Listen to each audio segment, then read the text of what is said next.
Today, Mexican football is no longer where it once was. We have never competed against the great teams like Germany, England, or France, and we always knew that we were a mediocre team, but today we're not even that. Time and time again, we keep losing to worse teams than us. The talent pool is small and our league is corrupt. At its core, Mexican football is suffering. The first point we must first understand is how Mexican football works. And it works under a system called the pay-to-play system, where players, in order to play, must pay certain fees to the club, to the coach, to their agents, to have access, to be exposed, to have game time. What does this lead us with? It causes two things. For the talented players who can't afford the fees to stop playing, which reduces our talent pool by a large amount. And then number two, we end up with a talent pool of players who are able to pay, but maybe aren't as talented as others and only have gotten to the position where they are at because they're able to pay. And this is a current example. You can take Chivas' striker, La Hormiga. He scored 12 goals in the past season, which is incredible. And he has just signed a contract extension with Guadalajara, where the only modification to his contract was to extend the amount of time he was going to stay in Mexico and increase the price tag, which he is now worth $15 million according to his contract. While the average South American footballer costs between $1 to $5 million at best. So why would a European team invest so highly in a Mexican unproven player where they can pay for maybe a cheaper alternative in Europe? Now, I am not going to judge any Mexican footballer. It is their decision at the end of the day. Why move to a country where you don't speak the language, you don't make a lot of money, you have to prove yourself week in and week out, you don't get to see your family? While in Mexico, you get offered a huge salary, you get all those luxuries you get at your home country, you know everyone. But the issue is that you end up, for example, like we did in our last World Cup, where 10 out of our 26 players played in Europe. And the ones that did played in a small to medium-sized level club. We don't even have one player that plays at a big club. For example, Caicedo from Ecuador plays in Chelsea. Luis Diaz from Colombia plays in Bayern. Sweden has Isaac. These are countries that only have maybe one or two players that play at the top flight of European football.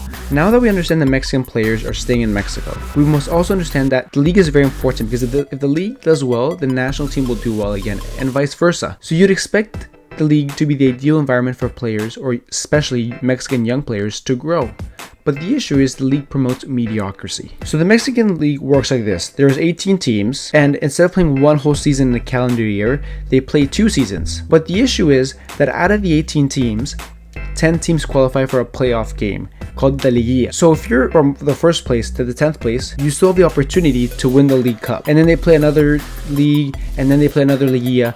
The issue is at the end of the year, you have 2 champions. But again, without the fact that there are no promotion and relegation, and the fact that if you're in the 1st to 10th place and it doesn't matter, it promotes mediocrity. Why would a team in the 8th place fight to be number 1 in the league, where again, Mexican teams do not qualify or do not play in South American competitions where the talent there is immense?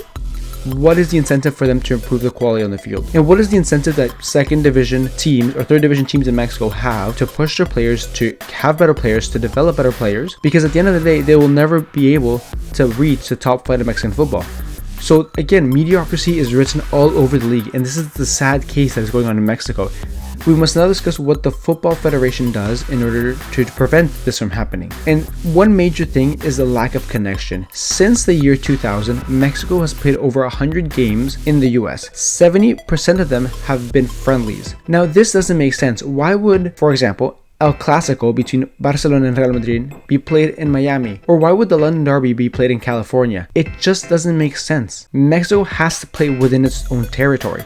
And it's not like they don't have their own stadiums, because we have Estadio Azteca, we have Chivas Stadium, we have the Rayados Stadium. Again, we have a lot of great stadiums and great facilities. But when you move matches to the US, again, it doesn't provide an initiative for the Mexican Football Federation to increase the fan experience, to make it better, to make our facilities better, because there's no need to, because we rely purely on the US. But when you narrow it down to what the fans think, it causes a disconnection between the average Mexican fan and the national team, because due to the fact that the Mexico team never plays in Mexico, Mexican fans don't really care about it because they never see them play. So they much rather watch their Liga MX club and their league team play and succeed because they actually feel like they belong and they feel connected to the team.